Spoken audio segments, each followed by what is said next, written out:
Greetings, fellow detectives. Wizard Kitten here, bringing you a new Nancy Drew analysis video. Today's video is brought to you by the patrons over at Mystique Manor. Thank you for your continued support. Now, last week, I posted a Nancy Drew analysis video ranking the top 10 worst environments in the Nancy Drew series. If you haven't yet watched that video, I'll be sure to plop it in a card in the upper corner.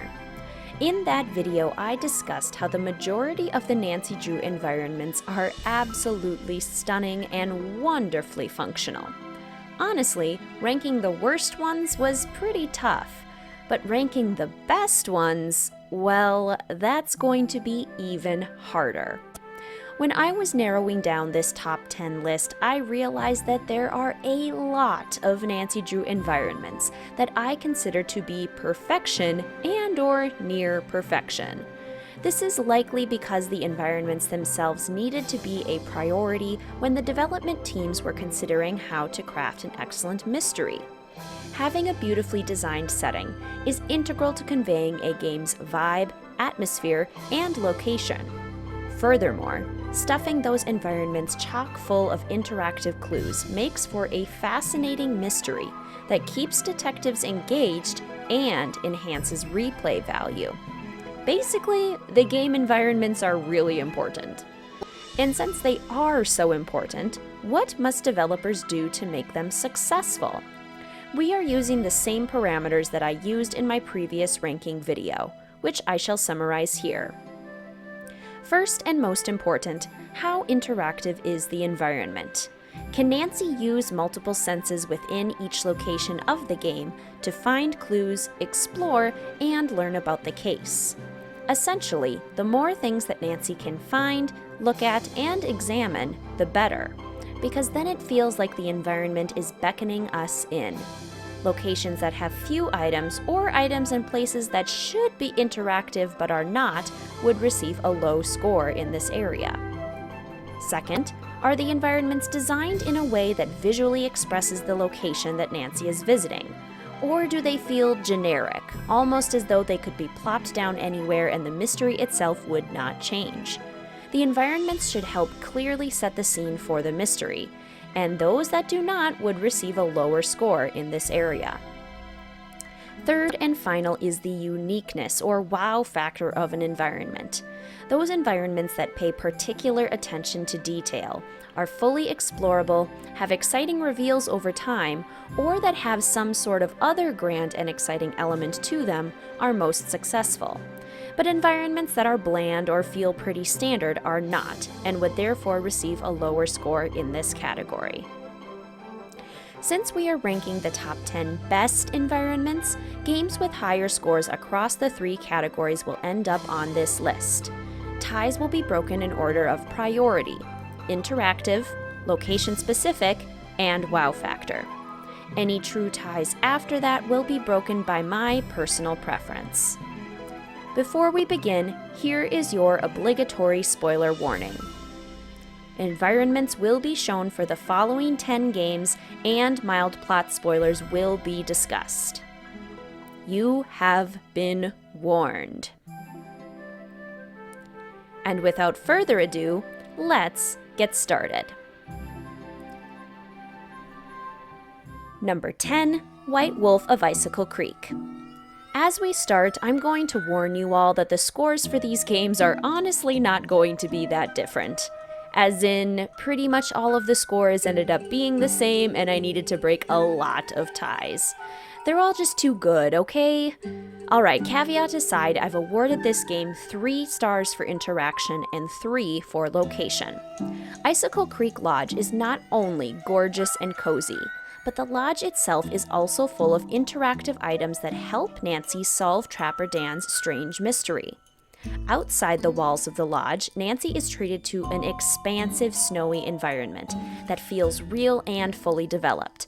An ice fishing lake, mountains with avalanches, Julius McQuaid's hidden cabin, Trapper Dan's needle. The locations are endless, but also feel complete. The reason this game is only number 10 on the list comes down to 2 factors. First, it only gets 2 stars for wow factor because, really, the secret passageways that we find are not as completely mind-blowing as the wow factor in other games. The green glowing tunnels are mysterious, but I've seen better, and I've also seen more interactive hidden areas. Additionally, Nancy doesn't explore every single inch of the environments because, every once in a while, we get the somewhat infamous blank screen of transport and also some bird's eye views. However, overall, this is the best snowy environment we've gotten in the games, and it is beautifully done.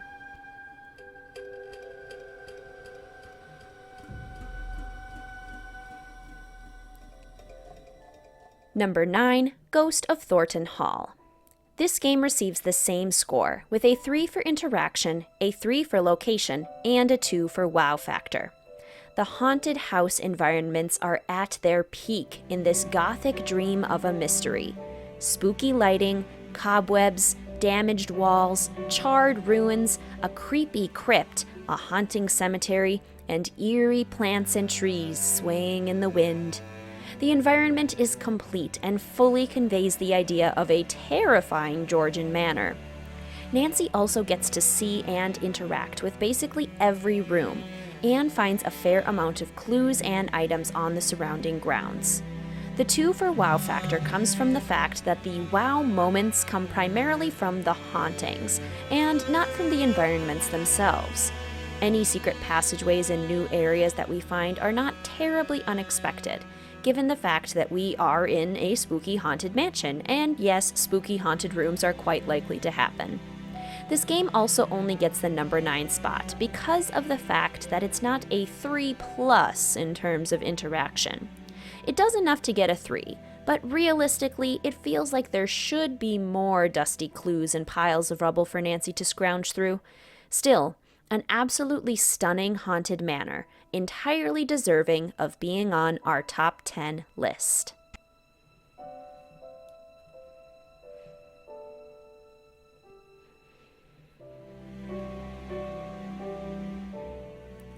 Number 8, Warnings at Waverly Academy. For your consideration, I bring you another game with a 3 for interaction, a 3 for location, and a 2 for wow factor. Ramsey Hall gives me everything I want when it comes to elite East Coast boarding school vibes and environments. Beautiful dorm rooms that are individual to each student, cozy lounge areas, a stunning library, a gorgeous courtyard with changing weather, and all of this with full interaction. The clues that Nancy discovers throughout Ramsey Hall and the exploration required allows us to feel like we are enjoying every single inch of the environments, which I love. The 2 for wow factor comes from the fact that the secret passageways that we discover are pretty small and really do not have much interaction to them. They exist, but they aren't crazily impressive. I do also have to plop this one at number 8 because of the unnecessary blank screen of transport that Nancy uses to get up the stairs. But ultimately, Ramsey Hall is expertly designed as an environment.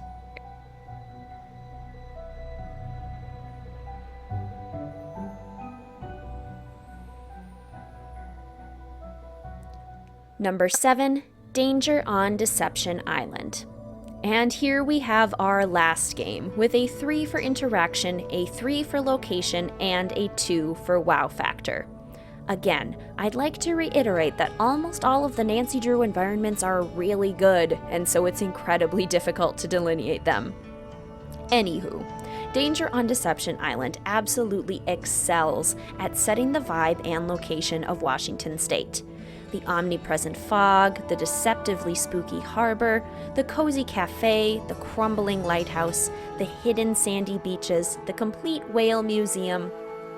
All of it screams Northwest USA and gives me all the rainy day atmosphere I could ever want in life.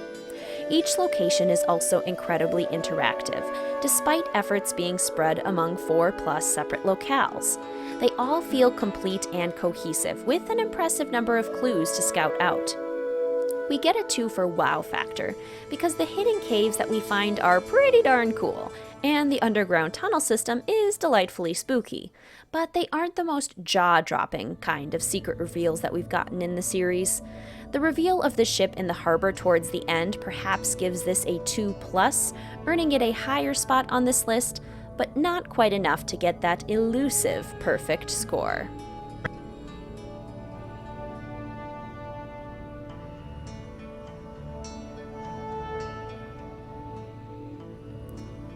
Number 6, Message in a Haunted Mansion. Or perhaps not so elusive, because here we are at number 6 on the list and we already have a perfect score. From this point on, we get 3 stars for all 3 categories: interaction, location, and wow factor. Starting with this game, Message in a Haunted Mansion, we get the Golden Gardenia. Gorgeous, simply gorgeous. The exploration value of this Victorian bed and breakfast is simply to die for, darlings. The parlor, the library, the entrance hall and grand staircase, the basement saloon, the dining room, the bedrooms, even the hallways, they're all so incredibly beautiful and effortlessly convey the location of a haunted B&B, especially since every single one of these rooms and locations have their own hauntings. Nancy legitimately isn't safe from a spooky occurrence no matter where she goes in the Golden Gardenia, and that is honestly what I love about it.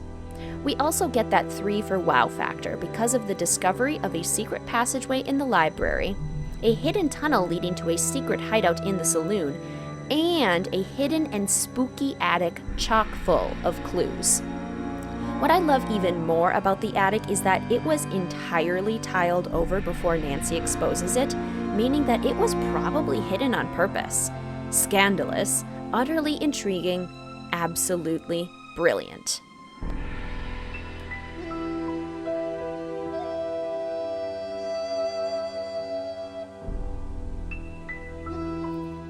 Number 5, Last Train to Blue Moon Canyon. The next perfect environments, and therefore a perfect game for exploration lovers, at least in my opinion, comes in the form of a vintage train full of the ghosts of the past. By that I mean that each of the train cars on Jake Hurley's historic train are fully intact and just as he left them over 100 years ago, chock full of mysterious and fantastic clues. We get the dining car and sleeping car, Jake and Camille's private cars, the masterpiece that is the map machine, and furthermore, the adorable and fully executed town of Copper Gorge. The train unfolds like a gorgeous novel with each new car, and the eventual location of Copper Gorge gives us steadily more to uncover. The Wild West is conveyed effortlessly through the train, and the location of the train itself is unforgettable. And even beyond that, we are treated to some top-tier wow factor in the form of Jake's mine, and one of the most memorable escape sequences that the series has ever seen. Well done, game. Well done.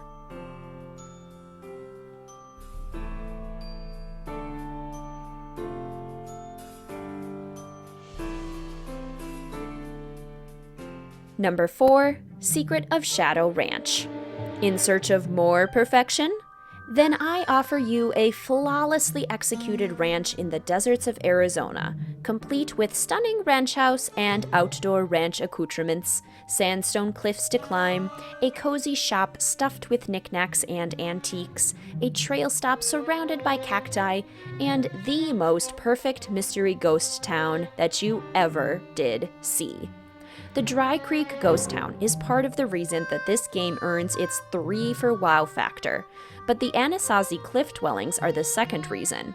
Man, are these locations spectacular and chock full of clues. This game is structured in a way that makes exploration of the environments absolutely essential, as Dirk Valentine's clues are scattered throughout each of the locations. But none of the locations are one and done. Each one constantly offers us new treasures to uncover and new clues to discover, all while combating novel and exciting dangers, from rattlesnakes and scorpions to angry chickens. It's absolutely brilliant, and I adore it.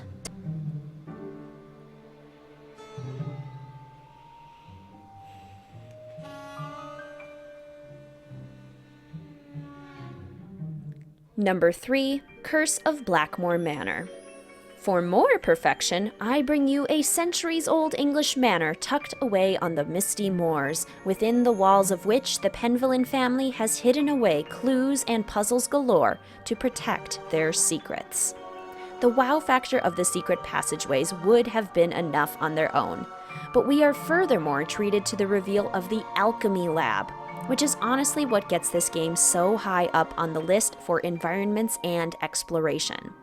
Because seriously, wow. The excitement of finding the lab, combined with the fact that we get so much history and knowledge within its walls, blows my mind to this day and fills me with so much joy. Even without this epic wow factor, Blackmore Manor is a medieval masterpiece, complete with a stunning conservatory, grand halls, one of Nancy's most majestic bedrooms in the series, and an effortlessly eerie vibe permeating every step we take. Will the Beast of Blackmore or Ethel Bossany catch us snooping around at any moment, magnifying glass to the ground? Perhaps. And that's just one of many things that makes this location so beautiful and impressive.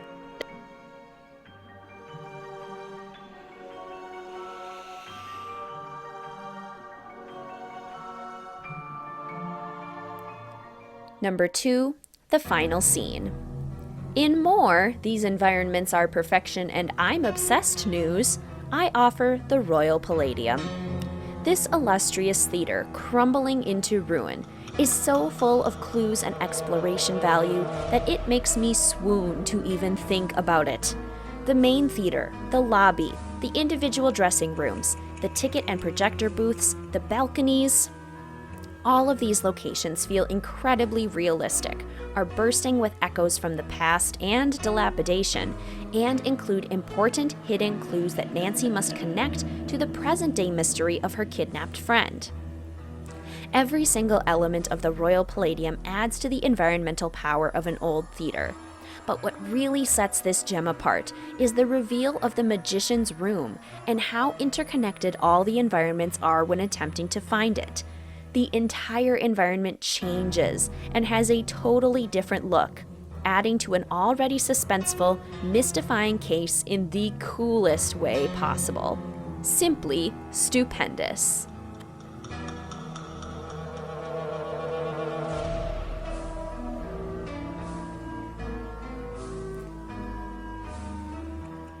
Number 1, Ghost Dogs of Moon Lake. And finally, Moon Lake. There may be some personal bias sneaking its way into this ranking here, but I think I can back it up. Here is my evidence. Every single design element used within the environments helps convey the idea of a cabin in the middle of the woods on a beautiful lake with some sort of dastardly secret. Even without the music or the characters, we know exactly where we are. The very rural M's Emporium, the ranger station giving top-tier state park vibes, Sally's cabin with crumbling details and hints to the cabin's mystery wherever we look, and the surrounding forest with the labyrinthine trails and spooky cemetery. All of it is absolutely marvelous, and every single location has clues that Nancy must find in order to solve the case. But there's more. The wow factor of these environments is truly chef's kiss, because Nancy eventually is able to open up one of the tombstones and uncover a literal speakeasy beneath the cabin that presents us with even more clues and even more intrigue than we could have initially thought possible. This surprise reveal is so unexpected, but also is fully set up for detectives in such a way that we could have figured it out with the few clues that we get at the beginning, but don't because of how cleverly everything is hidden. These environments are perfection because they rely on nothing else to convey the location. They are stuffed with all of the clues that we need, and they blow our mind with a stunning reveal. I absolutely love them.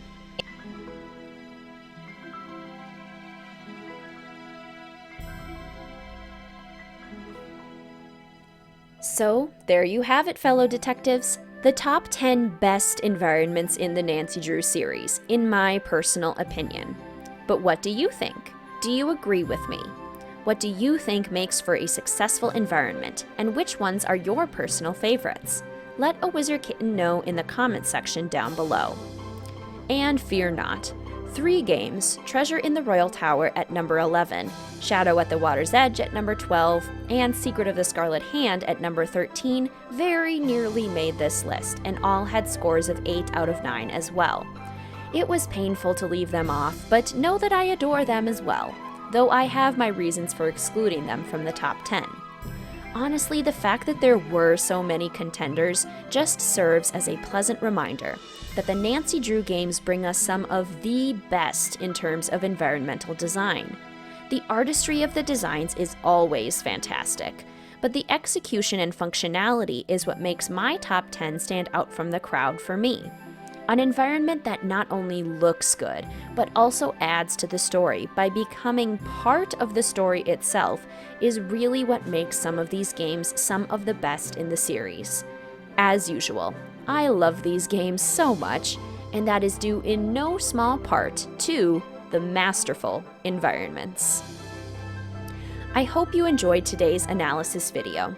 If you would like to come and join a fantastic group of fellow detectives at Mystique Manor as a patron for the channel, gain access to exclusive content, and support the making of more content like this, please check out patreon.com/wizardkitten. And as always, please feel free to like, comment, subscribe, and hit that notification bell for more Nancy Drew and Sims 4 content. Thank you so much for watching, fellow detectives. I will see you soon.